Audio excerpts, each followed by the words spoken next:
नमस्कार, मेरा नाम अभिषेक मिश्रा है और दूरदर्शन के इस विशेष कार्यक्रम में आपका स्वागत है। आज इस विशेष कार्यक्रम में हम बात करेंगे एक ऐसे सेक्टर की एक ऐसे प्रोडक्ट की जिसकी महत्ता भारत की जो विकास यात्रा चल रही है, उसमें बहुत महत्वपूर्ण है। हम बात कर रहे हैं एल्यूमीनियम सेक्टर की, हम बात कर रहे हैं एल्यूमीनियम प्रोडक्ट्स की और हम इस सेक्टर को समझने के लिए हमारे साथ एक विशेष अतिथि जुड़े हुए हैं। उनसे हम आपको मिलवाएँगे, लेकिन हम बस आपको ये बताना चाहते हैं कि एल्यूमीनियम कितना ज़रूरी है एक देश की इकोनॉमी में और आप इसको इस तरह से सोच सकते हैं कि एक आम आदमी की दैनिक दिनचर्या से लेके और आज हमारी अर्थव्यवस्था जिस तरह से चेंज हो रही है, जिस तरह से बदल रही है, जिस तरह से नई टेक्नोलॉजी की तरफ जा रही है, भले वो रिन्यूएबल इकोनॉमी हो, भले वो सोलर एनर्जी हो, भले वो नए इलेक्ट्रिकल्स हों, नई मैन्युफैक्चरिंग हो, हर जगह एल्यूमीनियम की ज़रूरत है। तो इस सेक्टर के बारे में ज़्यादा समझने के लिए हम स्वागत करते हैं, हमारे साथ जुड़े हुए हैं भारत की एक अग्रणी पब्लिक सेक्टर यूनिट है जो एल्यूमीनियम सेक्टर में काम करती है, नेशनल एल्यूमीनियम कंपनी लिमिटेड के चेयरमैन, जिसको आम जनता नाल्को के नाम से ज़्यादा जानती है, बृजेंद्र प्रताप सिंह जी का। सर, आपका बहुत-बहुत स्वागत है दूरदर्शन के इस कार्यक्रम में। नमस्कार और हमें समय देने के लिए। सर, पहला सवाल मेरा यही है कि आप अगर हमारे दर्शकों को थोड़ा-सा एल्यूमीनियम सेक्टर के बारे में बताएँ, किस तरह से ये काम करता है और किस तरह से इसका प्रोडक्शन होता है और स्पेसिफिकली नाल्को कैसे काम कर रहा है, कैसे एल्यूमीनियम को और उसके डिफरेंट प्रोडक्ट्स को प्रोड्यूस कर रहा है? अभिषेक जी, एल्युमिनियम सेक्टर कैसे काम करता है, इसको मैं नाल्को के ऑपरेशनल पर्सपेक्टिव से बताने की कोशिश करता हूँ। जैसे कि एल्युमिनियम की शुरुआत होती है वैल्यू चेन की बॉक्साइट से। तो हमारा एक बॉक्साइट माइंस है पचपटमली, जहाँ पे हम बॉक्साइट का माइनिंग करते हैं। देन उसे बॉक्साइट को नीचे रिफाइनरी, वहीं पे दामनजोड़ी में रिफाइनरी है, वहाँ लेके आते हैं और रिफाइनरी में उसको रिफाइनिंग करके केमिकल प्रोसेस के द्वारा इस बॉक्साइट को एल्यूमिना में कन्वर्ट किया जाता है। 1 टन एल्यूमिना बनाने के लिए करीब करीब 3 टन बॉक्साइट की ज़रूरत पड़ती है। इस एल्यूमिना को हम फिर स्मेल्टर प्लांट में ले जाते हैं। स्मेल्टर प्लांट में पावर के द्वारा, इलेक्ट्रिक करंट के द्वारा उसे स्मेल्टिंग प्रोसेस के द्वारा कन्वर्ट करके उसको हम एल्युमिनियम में कन्वर्ट करते हैं। पहले हॉट मेटल, देन उसको कास्टिंग करके हम एल्युमिनियम बनाते हैं। और एल्युमिनियम मेटल जो हम बनाते हैं, उसे बनाने के लिए चूँकि ये पावर की काफ़ी ज़रूरत पड़ती है, ये पावर इंटेंसिव सेक्टर है, इसके लिए हमारे पास एक पावर प्लांट भी है करीब 1200 मेगावाट का। 1 टन एल्युमिनियम बनाने के लिए 2 टन एल्यूमिना, अगर आप देख लें तो 1 टन एल्युमिनियम बनाने के लिए करीब करीब 6 टन बॉक्साइट की ज़रूरत पड़ती है। एल्युमिनियम प्रोडक्ट्स की बात करें तो आज के डेट में जो प्रोडक्ट्स हम बना रहे हैं, ingots, billets, wire rods, flat products, ये मेजर 4-5 प्रोडक्ट्स है जो हम बनाते हैं। और बाकी प्लेयर्स भी करीब करीब यही सब 4-5 प्रोडक्ट बनाते हैं जो फर्दर जाके डाउनस्ट्रीम में कंज्यूमर्स को यूटिलाइजेशन के लिए ज़रूरत पड़ती है। थोड़ा नाल्को के बारे में आपकी वेबसाइट पे पढ़ भी रहा था, तो जैसे हमें बताया गया कि वहाँ पे मैंने पढ़ा कि नाल्को जो है वो लोवेस्ट कॉस्ट प्रोड्यूसर है बॉक्साइट और एल्यूमिना का। इस तरह का क्लेम कि हम लोवेस्ट कॉस्ट प्रोड्यूसर हैं, उसका पीछे क्या कारण है और किस तरह से हम लोवेस्ट कॉस्ट प्रोड्यूस कर पाते हैं? नाल्को कैसे प्रोड्यूस कर पाता है? ऐसा है कि हमारे इंटीग्रेटेड जो वैल्यू है, बॉक्साइट माइंस हमारी अपनी है, रिफाइनरीज हमारे अपनी है। तो बॉक्साइट एल्यूमिना प्रोडक्शन करने के लिए जो बॉक्साइट की ज़रूरत पड़ती है, ये बॉक्साइट हम जब माइनिंग करते हैं, ये माइनिंग में हमारी जो कॉस्ट ऑफ प्रोडक्शन है आज के डेट में, 1 टन बॉक्साइट प्रोड्यूस करने के लिए करीब करीब 1000 रुपीज़ कॉस्ट आता है। तो ये वन ऑफ द लोएस्ट है, क्योंकि हम एक एफिशिएंट वे में माइनिंग कर रहे हैं। एल्यूमिना प्रोडक्शन के लिए जो बॉक्साइट की ज़रूरत पड़ती है, बॉक्साइट चूँकि हमारा अपना है, हम अपने सोर्सेज से बॉक्साइट लेते हैं। वर्ल्ड ओवर बहुत जगह क्या है कि आज के डेट में जो एल्यूमिना प्रोडक्शन होता है, बॉक्साइट खरीद के परचेस करके करते हैं। तो अगर आप 1 टन एल्यूमिना बना रहे हैं तो 2 टन बॉक्साइट की ज़रूरत है, तो आपका कॉस्ट डबल हो जाता है। अगर आप ये इसी बॉक्साइट को आप खरीद के करेंगे, ये आपको मार्केट में आज के डेट में 3000 रुपीज़ पर टन में मिलता है। तो इसीलिए हमारे एल्यूमिना की कॉस्ट भी कम हो जाती है। थोड़ा हमें समझ में आया ये प्रोडक्शन के बारे में। अब हम आपके यहाँ हम बात करेंगे जो आपके पिछले फाइनेंशियल ईयर में जो आपकी परफॉर्मेंस रही है। नाल्को ने बताया भी था कि उनकी काफ़ी एक्सेप्शनल परफॉर्मेंस रही थी। आप कोई भी फाइनेंशियल इंडिकेटर देख लें या प्रोडक्शन के इंडिकेटर्स देख लें, सब में रिकॉर्ड परफॉर्मेंस था कि 17,800 करोड़ का रेवेन्यू जनरेट हुआ, शायद 5,500 करोड़ का प्रॉफिट्स था और आपके वैल्यू चेन में जितने भी प्रोडक्शन एलिमेंट्स है, सबका रिकॉर्ड प्रोडक्शन हुआ था। तो इस तरह की जो परफॉर्मेंस है, इसके लिए आपको क्या लगता है, इसके की फैक्टर्स क्या थे और इसके लिए आप किसको श्रेय देंगे? देखिए, लास्ट ईयर हमारा जो परफॉर्मेंस रहा 25 में, ये 25 में हम लोगों ने best ever physical performance in terms of bauxite production, in terms of alumina production, in terms of aluminium metal production and in terms of power generation. तो हमारे जो फिजिकल परफॉर्मेंसेस है बेस्ट एवर रहे। ग्रोथ के terms में alumina का growth around 11 to 12% रहा compare to previous year. Metal का ग्रोथ अराउंड 3% रहा। सेल्स हमारा बेस्ट एवर सेल्स रहा एलुमिना एंड मेटल दोनों का। एलुमिना का ग्रोथ सेल्स में हमारा करीब करीब 30% कंपेयर टू प्रीवियस ईयर रहा। मेटल का ग्रोथ भी around 3% compare to previous year. Financials भी best ever financials, revenue generation, profitability. Revenue generation में growth around 6% compare to previous year and profitability around 9% growth. Key factors आप देखें तो revenue generation हमारा जो हुआ, रेवेन्यू जनरेशन करीब करीब 1000 रुपया हमारा 1000 करोड़ रुपीस हमारे रेवेन्यू जो बढ़े पिछले फाइनेंशियल ईयर के कंपैरिजन। हाँ, अगर पिछले फाइनेंशियल में देखें इट वाज अराउंड 16,700, जो कि इस साल हमारा करीब करीब 17,800 के आसपास गया। इन टर्म्स ऑफ प्रॉफिटेबिलिटी अगर आप देखें, इन टर्म्स ऑफ प्रॉफिटेबिलिटी करीब हमारा 700 करोड़ जो करीब बढ़ा, उसमें 1300 करोड़ का इम्पैक्ट है वॉल्यूम्स का, 200 करोड़ का इम्पैक्ट है हमारी एफिशिएंसीज का पॉजिटिव इम्पैक्ट, और 900 करोड़ का नेगेटिव इम्पैक्ट है प्राइस का। तो मेजर अगर ड्राइवर्स बोले तो दो है, एक हमारा increase in volumes, increase in हमारे एफिशिएंसीज बोलते हैं टेक्नो इकोनॉमिक पैरामीटर्स, जैसे कॉस्टिक सोडा कंजम्पशन, सीपी को कंजम्पशन, पावर कंजम्पशन, ये एफिशिएंसीज को भी हम लोगों ने बेटर किया। तो इसके कारण हमें काफ़ी फायदा हुआ in spite of adverse market conditions, जिससे नेगेटिव इम्पैक्ट था 900 करोड़ का। एक चीज़ इसी से रिलेटेड मैं पूछना चाहता हूँ कि काफ़ी ग्लोबल अनसर्टेनिटी भी चल रही है एल्युमिनियम मार्केट में। जैसे चाइना ने अपने प्रोडक्शन को लिमिट कर दिया है, एक बहुत ज़्यादा बातें चल रही हैं सस्टेनेबिलिटी फैक्टर को लाने की, कि एल्युमिनियम को हमें ग्रीन एल्युमिनियम या उस प्रोडक्शन को, एनवायरनमेंट को ध्यान कार्बन एमिशन कम करने की बातें चल रही हैं। यूरोप का भी जो मार्केट है वो कुछ कार्बन बॉर्डर एडजस्टमेंट मैकेनिज्म्स लगा रहा है। यूएस ने भी टैरिफ लगाए थे एल्युमिनियम प्रोडक्ट्स पे।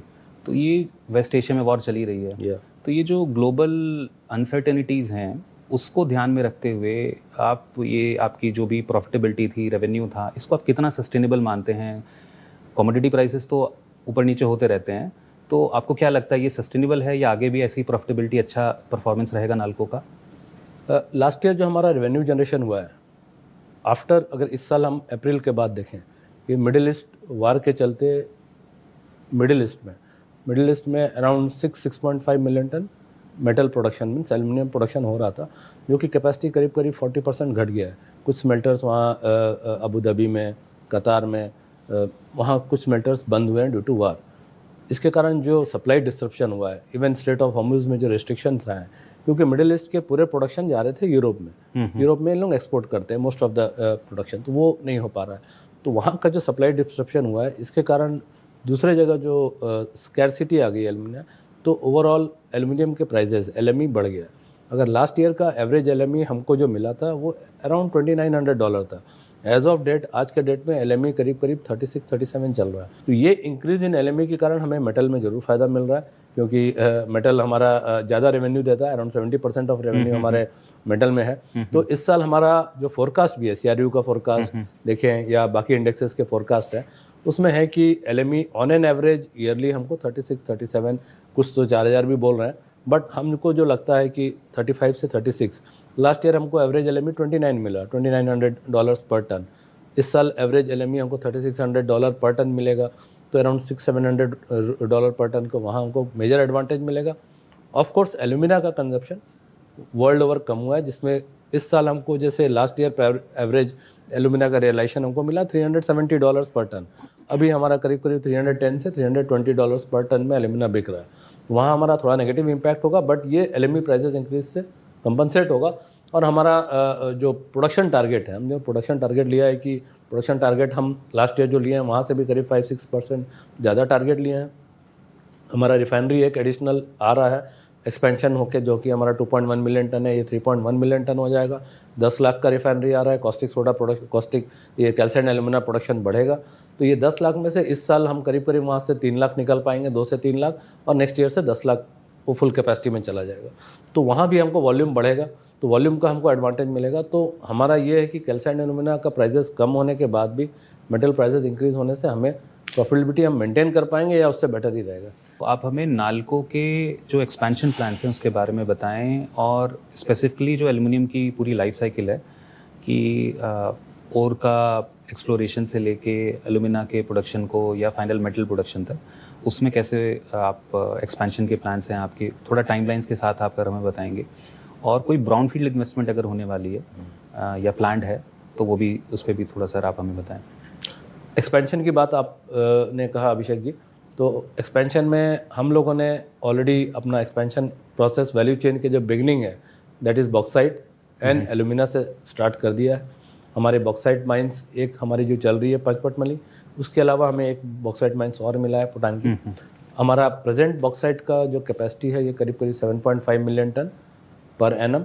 ये बॉक्साइट जो पोटांगी आएगी इसमें 3 मिलियन टन पर एनम और ऐड होगा, तो ये करीब 10.5 million ton per annum Potangi mines आने से हम स्टार्ट कर देंगे। इस साल से हमारा प्लान है स्टार्ट करने का, मीन्स नेक्स्ट ईयर प्रोडक्शन हमारा बढ़ जाएगा। ये मतलब करीब करीब 30% प्रोडक्शन बढ़ जाएगा अगले साल तक बॉक्साइट का। हाँ, अब एलुमिना में हम आते हैं। एलुमिना की हमारी प्रेजेंट कैपेसिटी है 2.1 मिलियन टन। हम एक 1 मिलियन टन का रिफाइनरी ऐड कर रहे हैं, तो ये कैपेसिटी हमारा 3.1 मिलियन टन चला जाएगा। इसकी टाइमलाइंस देखें तो करीब करीब ये प्रोजेक्ट हमारा 90% कंप्लीट हो चुका है। हमारे टाइमलाइंस है कि नेक्स्ट मंथ ऑनवर्ड्स हम कमीशनिंग प्रोसेस स्टार्ट करेंगे। आगे आने वाले 5 से 6 महीने में हम कमीशनिंग कंप्लीट करेंगे, अपने कैपेसिटीज़ को बढ़ा के 80% तक ले जाएंगे। इस साल हमारा टारगेट है कि हम 1 मिलियन से अराउंड 0.2-0.3 मिलियन टन इस साल प्रोडक्शन करेंगे एंड नेक्स्ट ईयर ऑनवर्ड्स उसको फुल कैपेसिटी में रैंप अप कर लेंगे। मीन्स एल्यूमिना प्रोडक्शन कैपेसिटी हमारा करीब 3.1 मिलियन टन हो जाएगा अगले 2-3 सालों में। हाँ, नेक्स्ट ईयर से स्टार्ट हो जाएगा। आप देखें तो 27-28 से 26-27 में करीब 2-3 लाख करेंगे, 0.2 to 0.3 million and next year onwards उसके नेक्स्ट ईयर ऑनवर्ड्स आ जाएगा पूरा 3.1 मिलियन टन हो जाएगा। ये हमारा प्लान है अप टू एलुमिना। अब चूंकि हम जब एलुमिना बढ़ाएंगे तो हमारे पास एक्सेस ऑफ एलुमिना हो जाएगा, तो बहुत ज़रूरी है कि हम स्मेल्टिंग कैपेसिटीज़ को अपने बढ़ाएं। बिल्कुल, स्मेल्टिंग कैपेसिटीज़ हमारी अभी 0.46 मिलियन टन है। इसके लिए हम बहुत फास्ट एंड बहुत डेडिकेटेड मैनर में, एक टाइम बाउंड मैनर में हम आगे बढ़ रहे हैं, जिसमें हम DPR बनाने के लिए ऑलरेडी एक कंसल्टेंट अपॉइंट कर चुके हैं। टेक्नोलॉजी सप्लायर का अपॉइंटमेंट दिस मंथ और नेक्स्ट मंथ हो जाएगा।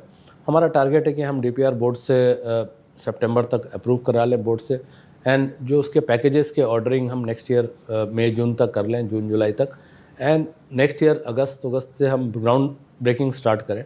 वहाँ से 3 से 3.5 साल का टारगेट है, लेके चलेंगे, जिसमें हम जो रोड मैप अभी बनाए हैं कि 2030 दिसंबर और मे बी 2031 मिड 31 तक ये हम 5 लाख का स्मेल्टर और ऐड करेंगे उसमें। तो ये 0.4 एंड 0.56 एंड करीब 1 मिलियन टन का हमारा स्मेल्टिंग कैपेसिटी होगा।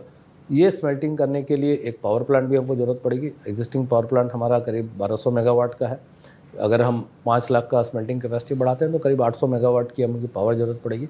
साथ में हम एक पावर प्लांट के लिए भी DPR बन रहा है, पैरेलल वो भी जाएगा, तो 1000 मेगावाट का एक पावर प्लांट भी साथ में हम लेके आएंगे। वो पावर प्लांट अंगुल में ही बनेगा सर? वहीं पे अंगुल। तो जितना मैं समझा, स्मेल्टिंग कैपेसिटी आपकी ऑलमोस्ट डबल हो जाएगी और 4-5 साल में हो जाएगी। एल्यूमिना अगले 2-3 साल में करीब 2.1 मिलियन मेट्रिक टन है सर, है ना? यूनिट मिलियन में, तो वो 3 मिलियन टन तो वो 3.1 तक पहुंच जाएगा। और बॉक्साइट माइनिंग भी आपकी वो अगले साल में ही करीब 30% बढ़ने वाली है। तो पूरी लाइफ साइकिल में आपने हमें बताया एक्सपेंशन प्लान्स हैं नालको के। एक सर जो डाउन स्ट्रीम है, जो फिनिश प्रोडक्ट आपने बोले थे कुछ हम बताते हैं, उसमें भी कुछ एक्सपेंशन प्लान्स है, उसमें भी कुछ नालको उस तरफ भी अपना कुछ एक्सपेंशन करना चाहता है। अगर हमारे एग्जिस्टिंग प्रोडक्ट पोर्टफोलियो में देखें तो हमारा, अगर हम 4,60,000 बनाते हैं, उसमें करीब हमारा 2 लाख 2.5 लाख हम इनगट्स बनाते हैं। इनगट्स जो कि हम वैल्यू एडेड में काउंट नहीं करते, अराउंड 50% 55% हमारा 60% ले ले वैल्यू एडेड नहीं है ingots. Rest of the product wire rods हम बनाते हैं करीब 1 लाख, 25 से 30 हज़ार हम बिलेट्स एंड बाकी रोल्ड प्रोडक्ट्स बनाते हैं, ये वैल्यू एडेड है। एग्जिस्टिंग प्लांट में हमारा टारगेट है कि एक 60,000 का हम वायर रॉड मिल और लगाएं, जिसकी DPR बन रही है। तो इनगट प्रोडक्शन को थोड़ा सा हम कम करके वायर रॉड, जो कि एक वैल्यू एडेड में आता है, वो बढ़ाएं करीब 60,000 टन। मतलब 1 लाख जो हम वायर रॉड बना रहे हैं, ये बढ़ के करीब 1.5 लाख वायर रॉड में जाएगा। एंड साथ में रोल्ड प्रोडक्ट्स हमारे जो बन रहे हैं, उसके प्रोडक्शन हम और थोड़ा बढ़ाने की कोशिश कर रहे हैं। वहाँ एनेलिंग फर्नेस लगा रहे हैं, तो रोल्ड प्रोडक्ट जो कि हमारा अभी 25 से 30 हज़ार है, वो बढ़ के करीब 40 हज़ार तक लेके जाए। ये 2 जगह हम एग्जिस्टिंग में ट्राई कर रहे हैं। जो कि आगे आने वाले साल में 1.5 से 2 साल में कंप्लीट करेंगे एग्जिस्टिंग प्रोडक्ट में। एक्सपेंशन में ज़रूर हमारा टारगेट है कि एटलीस्ट 60 to 70% हमारे वैल्यूएटेड प्रोडक्ट्स रहे और 30 to 35-40% normal product that is ingots रहे। मैंने कल आपके वेबसाइट पे ही पढ़ा था और कि काफ़ी CSR एक्टिविटीज़ भी शायद आप लोग करते हैं, अंडरटेक करते हैं उड़ीसा में स्पेसिफिकली, और काफ़ी सेक्टर्स में आप इन्वॉल्व हैं, हेल्थ सेक्टर हो या एजुकेशन का सेक्टर हो, और काफ़ी काम आपका ट्राइबल एरियाज़ में भी है। इसको सर थोड़ा सा आप अगर आप हमें एलोबरेट करके बताएं कि NALCO CSR activities specifically in Orissa कैसे कर रहा है। CSR का जो मैंडेट है गवर्नमेंट का कि 2% ऑफ प्रॉफिट लास्ट 3 इयर्स का एवरेज हमें CSR में स्पेंड करना है। हम उससे ज़्यादा स्पेंड करते हैं। लास्ट ईयर जैसे हमने करीब 80 करोड़ का बजट लिया था, इस साल और बढ़ेगा। इसमें 4-5 एरियाज़ है जो हमारा फोकस एरिया रहता है। पहला है हेल्थ, दूसरा है एजुकेशन, तीसरा है स्किल डेवलपमेंट, चौथा है इंफ्रास्ट्रक्चर डेवलपमेंट एंड एक आइकॉनिक सिटी डेवलपमेंट जो कि गवर्नमेंट ने हमें दिया है पूरी के लिए, वो हमारा एक टारगेट है। हेल्थ की बात करें तो हेल्थ में जो मेजर फोकस एरिया हमारा रहता है, हमारे जो ऑपरेशनल यूनिट्स हैं जैसे दामनजोड़ी है एंड अंगुल है, ये यूनिट्स में हमारे 9 मेडिकल हेल्थ यूनिट्स चलते हैं। मीन्स मोबाइल हेल्थ यूनिट्स हैं जो कि अलग अलग गाँवों में जाते हैं। और ये 9 जो हेल्थ यूनिट्स हैं ये करीब इसके अगर बेनिफिशियरीज देखें ये करीब 350 गाँव को कवर करता है। एजुकेशन सेक्टर की बात करें तो एजुकेशन सेक्टर में एजुकेशन के लिए हम 2 हमारा एक फ्लैगशिप प्रोग्राम है, एक नालको की लाडली और एक इंद्रधनुष। इंद्रधनुष में हम अपने ट्राइबल बच्चे जो दामनजोड़ी के आसपास हैं, अंगुल के आसपास भी बच्चे लोग हैं, उनको अडॉप्ट करते हैं। उसमें क्लास 1 से लेके क्लास 10 तक उनका हम फ्री एजुकेशन रेसिडेंशियल स्कूल्स में करवाते हैं। यहाँ पे किस है, Kalinga institute of social science, और 4 हमारे रेसिडेंशियल स्कूल्स हैं, उनको वहाँ एडमिशन करते हैं और उनका free boarding, lodging and education हम बियर करते हैं। इसमें एज ऑफ डेट देखें तो बेनिफिशियरीज करीब अभी तक 1300 to 1400 बच्चे को हम कर चुके हैं। एज ऑफ डेट करीब 600 to 700 बच्चे पढ़ रहे हैं और बाकी निकल चुके हैं पढ़ के। नालको की लाडली हमारी एक प्रोग्राम है जिसमें 8th क्लास से ऊपर जो गर्ल चाइल्ड है, जो 60% से ज़्यादा जिनका स्कोर रहता है, इनको हम 9000 रुपीज़ का एवरेज एक स्कॉलरशिप देते हैं। ये इसमें भी करीब 1300 से 1400 बेनिफिशियरीज़ हैं। ये 2 प्रोग्राम हमारा फ्लैगशिप प्रोग्राम है जो एवरी ईयर कंटिन्यूस चलते रहता है। इसके अलावा हम लोगों ने लास्ट ईयर से स्टार्ट किया है दामनजोड़ी एंड अंगुल से करीब 100 बच्चे लोग 10th पास को हम लेके आ रहे हैं। यहाँ भुवनेश्वर में STI and CTTC 2 skill development centre है, उनके पास हम उनको 5 महीने का कोर्स कर रहे हैं। पर स्टूडेंट करीब हमको 1 लाख से 1.25 लाख का खर्चा आ रहा है। उनको वहाँ पे हॉस्टल में रखा जाता है, उनको स्किल डेवलपमेंट ट्रेनिंग दिया जाता है जैसे CNC operator, fitter, welder, and इसके बाद इनकी एम्प्लॉयमेंट हो जाती है वहीं से थ्रू कैंपस प्लेसमेंट। अभी हमारा 2-3 बैच ऑलरेडी निकल चुका है। जितने बच्चे ज्वाइन किए, एक बैच में 20 बच्चे रहते हैं, करीब 70 to 80% बच्चे लोग प्राइवेट सेक्टर्स में इनके लोग आते हैं और इनको लेके जाते हैं और अच्छा सैलरी इनको मिल रहा है। मीन्स ये एम्प्लॉयमेंट रिलेटेड है जिसमें बच्चे लोग को, और ये भी हमारा टारगेट है कि हम आगे आने वाले टाइम में इसको बढ़ाएंगे और ज़्यादा से ज़्यादा बच्चे जो लोग 10th पास करके आगे नहीं पढ़ पा रहे हैं उनको लेके आएँ, उनके स्किल डेवलपमेंट कराएँ और उनको फिर एम्प्लॉयमेंट भी दें साथ में। इसके अलावा अगर देखें तो इंफ्रास्ट्रक्चर डेवलपमेंट में हमारा थ्रस्ट रहता है कि हमारे जितने भी आसपास के एरिया के गांव हैं उस वहाँ पे रोड डेवलपमेंट, वहाँ पे कम्युनिटी सेंटर। लास्ट ईयर हम लोगों ने 26 गाँव में नया कम्युनिटी सेंटर बनाने का टारगेट लिया, जो कि हम लोगों ने डिस्ट्रिक्ट कलेक्टर साहब को वहाँ पे अंगुल में दिया हुआ है। वो through district collector, through district administration वो उसका क्रिएशन हो रहा है। 5 गाँव हम लोगों ने अडॉप्ट किया है एज ए मॉडल विलेज, जिसमें 3 है दामनजोड़ी में, 2 है अंगुल में। इन मॉडल विलेजेस में रोड है, ड्रेनेज है, स्कूल्स है, कम्युनिटी सेंटर है, ये पूरा हम डेवलप करेंगे। आइकॉनिक सिटी डेवलपमेंट देखें तो पुरी को हम अडॉप्ट किए। पुरी में हम बैटरी ऑपरेटेड व्हीकल चलाते हैं पुरी मंदिर में, जहाँ पे 10 व्हीकल हमारा जो कि पार्किंग से लेके मंदिर तक जाने के लिए एजेड लोगों को हेल्प करता है। तो वो एक अच्छा इनिशिएटिव है। पुरी में हमारा एक गांधी पार्क है जो कि हमें वहाँ पे डिस्ट्रिक्ट कलेक्टर साहब ने बोला था कि ये पार्क खाली एरिया था, इसको आप लोग डेवलप करो, तो उसको हम लोगों ने डेवलप किया और मेंटेन करते हैं। बहुत बड़ा पार्क है और वहाँ पे लोग सवेरे शाम आते हैं, वॉकिंग करते हैं। इसके अलावा भी जैसे रथ यात्रा के टाइम में उस समय भी हम लोग फ्री फूड डिस्ट्रीब्यूशन और सब करते हैं। तो ये सब है। तो साथ साथ हमारे जो भी बिजनेस डेवलपमेंट है, आसपास के गाँव का डेवलपमेंट भी हमारा एक प्राइम फोकस एरिया रहता है। सर बहुत डिटेल में आपने हमें बताया CSR एक्टिविटीज़ के बारे में, और ब्रॉडली हमें ये समझ में आया कि जिस जिस ज़िलों में नाल्को प्रेजेंट है, एटलीस्ट वहाँ पे वो काफ़ी एक्टिविटीज़ कर रहा है, बहुत अलग अलग सेक्टर्स में कर रहा है, और वो पूरी तरह से ध्यान दे रहा है कि किस तरह से वहाँ पे जो CSR का जो एक मैंडेट भी है सरकार का, उसके फ़ायदा उनको मिले, और डिस्ट्रिक्ट एडमिनिस्ट्रेशन के साथ मिलके भी बहुत सारी मैं योजनाएं चाहूँगा चला कि रहे हैं। दूरदर्शन की तरफ से आप लोग भी एक बार जाके हमारे CSR एक्टिविटीज़ को स्पेशली कवर कीजिए, बिल्कुल सर, और बिल्कुल सर। उसको आप हाईलाइट कीजिए कि लोगों को पता चले कि हम क्या क्या एक्टिविटीज़ कर रहे हैं और लोग उसका फ़ायदा लें। नहीं सर, मैंने ये ध्यान दिया, आपने काफ़ी अच्छे से और काफ़ी डिटेल तरीके में बताया, तो मतलब मैं इसके लिए अप्रिशिएट भी करूँगा कि ना सिर्फ आप अपने जो कोर एरिया है उसमें आप काफ़ी इंटरेस्ट ले रहे हैं, आप CSR एक्टिविटीज़ में भी पता चला हमें काफ़ी इंटरेस्टेड हैं, और नाल्को कितना काम कर रहा है। सर हम आपने बीच में देखा होगा, मैं घड़ी भी देख रहा था, एक्चुअली हम जितना समय सोच के आए तो उससे थोड़ा ज़्यादा समय हम दे चुके हैं, तो मैं थोड़ा सा इंटरव्यू को रैप अप करूँगा।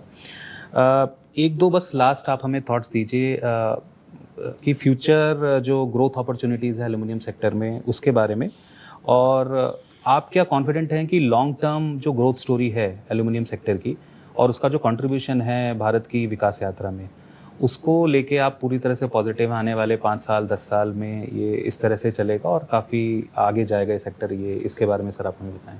इंडिया एक ग्रोइंग कंट्री है, ग्रोइंग इकोनॉमी है, और इंडिया का ग्रोथ आज के डेट में one of the fastest growing economy है। इंडिया का टारगेट है कि माननीय प्रधानमंत्री जी का कि हम 2047 में इसे विकसित भारत बनाएं। इसके लिए जिस रेट में हम ग्रो कर रहे हैं 5 to 60% ऑफ द GDP, तो एल्युमिनियम का रिक्वायरमेंट जो होता है, जो मैं पहले भी कहा कि वो GDP से करीब 1.2 टाइम्स 1.3 टाइम्स ग्रोथ करता है एल्युमिनियम रिक्वायरमेंट। अगर GDP ग्रो करेगा, इंफ्रास्ट्रक्चर ग्रो करेगा, पावर सेक्टर ग्रो करेगा, व्हीकल्स की ज़रूरत पड़ेगी, तो हर जगह एल्युमिनियम का रिक्वायरमेंट है। जिस हिसाब से कंट्री का डेवलपमेंट हो रहा है, कंट्री का ग्रो हो रहा है, तो एल्युमिनियम की रिक्वायरमेंट आगे आने वाले टाइम में रहेगी। और not only in country, in external markets also, in बाहर भी वर्ल्ड ओवर जो ग्रोथ है, वहाँ भी एल्युमिनियम की रिक्वायरमेंट ज़रूरत पड़ेगी। सर इसी पॉजिटिव नोट के साथ कि एल्युमिनियम सेक्टर ऐसे ही ग्रो करे, नाल्को भी ग्रो करे, आपका बहुत बहुत धन्यवाद। आपने हमें आज इतना समय दिया और आपने हमें समझाया एल्युमिनियम सेक्टर के बारे में, नाल्को के ग्रोथ जर्नी के बारे में, उसके एक्सपेंशन प्लान्स के बारे में, और स्पेसिफिकली आपकी CSR एक्टिविटीज़ के बारे में। सर मैं अपनी पूरी दूरदर्शन की टीम के साथ जो आपके ऑफिस में आज आए हैं, उनसे आपको मैं धन्यवाद देता हूँ। नमस्कार।